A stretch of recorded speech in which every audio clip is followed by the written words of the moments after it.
Ano, Dale? Anong findings nyo? Na-stabilize na namin ang kondisyon niya. Ana, Sabihin mo na, please.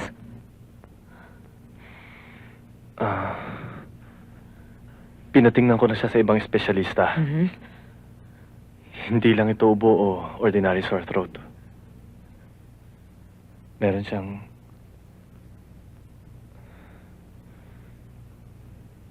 rheumatic heart disease with acute bacterial endocarditis.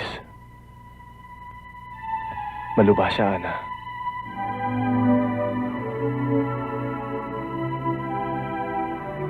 Hindi totoo yan. Hindi totoo yan!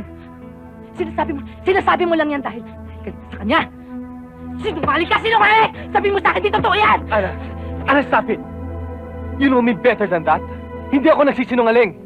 And be like a doctor. Hindi ka dapat kinakikitaan ng panghihina. Not you of all people! Bakit hindi natin nakita? Doktor ka! Doktor ako! Napaka... Can't you mean I could have done something about it? Minsan, hindi natin hinahanap ang ayaw natin makita. We can only do so much. Hindi niya sinusunod ang prescriptions natin. Pinalala siya ng tensyon, alak, sigarilyo at marami pang ibang bagay. I know. I know the facts. I hate the facts.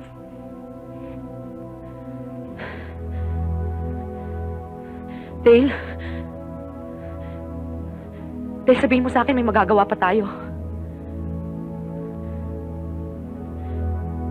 Maaaring nagkamali lang kayo sa findings nyo.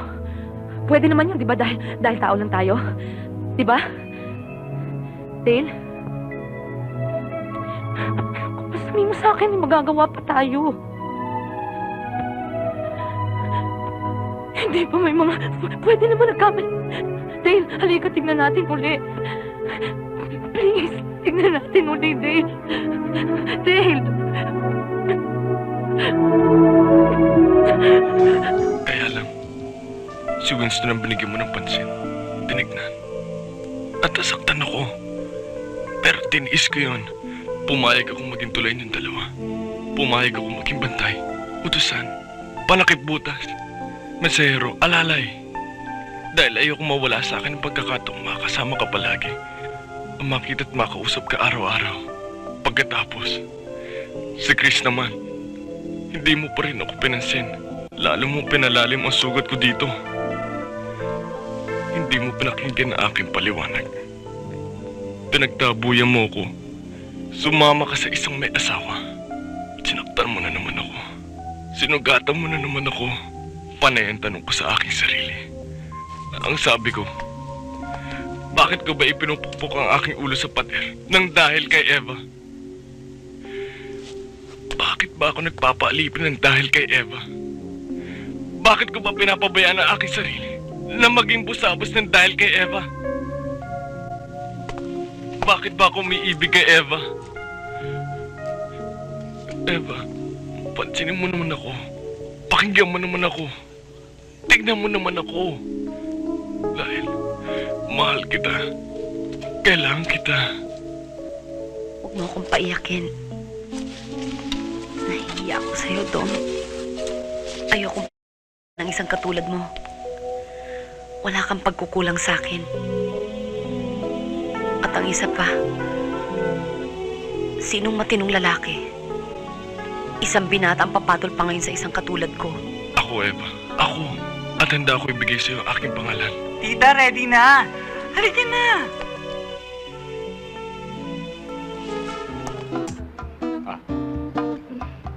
Thank you.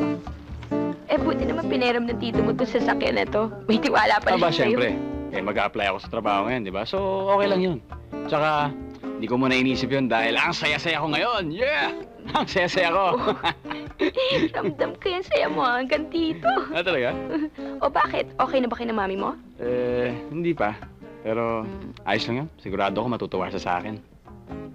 Sa pangalawang sweldo ko, ililibre kita. Ang pangit. Ba't naman sa pangalawang sweldo pa? Kasi mabibitin ako para sa enrollment ko dun sa first sweldo ko eh. So, marami pala tayong dapat ipag-celebrate ngayong gabi ito. Congratulations. Thank you, thank you. Pero alam mo, actually, pwedeng-pwede ko na may tawag kay mami yung humingi ng pera eh. Padadalan ako nun, sigurado ako. Hindi naman ako matitiis nun eh. Pero iniisip ko lang, syempre may nag-inspire na sa akin ngayon, di ba? Para gawin ang lahat ng ito. Nakakaya naman kung tatama rin lang ako. Hmm.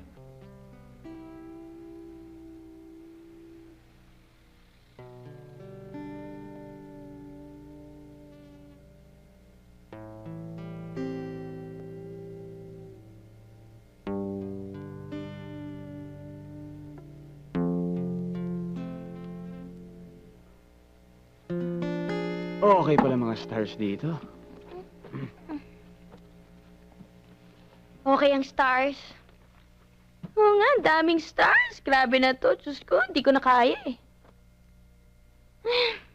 Alam mo, lamig. Oo nga eh. Grabing lamig eh. Yung jacket mo, gamitin mo. May jacket pala. Akin na. Hindi akin to. Iuwi ko to. Kala mo ah. Para sa aso namin. Ah, okay.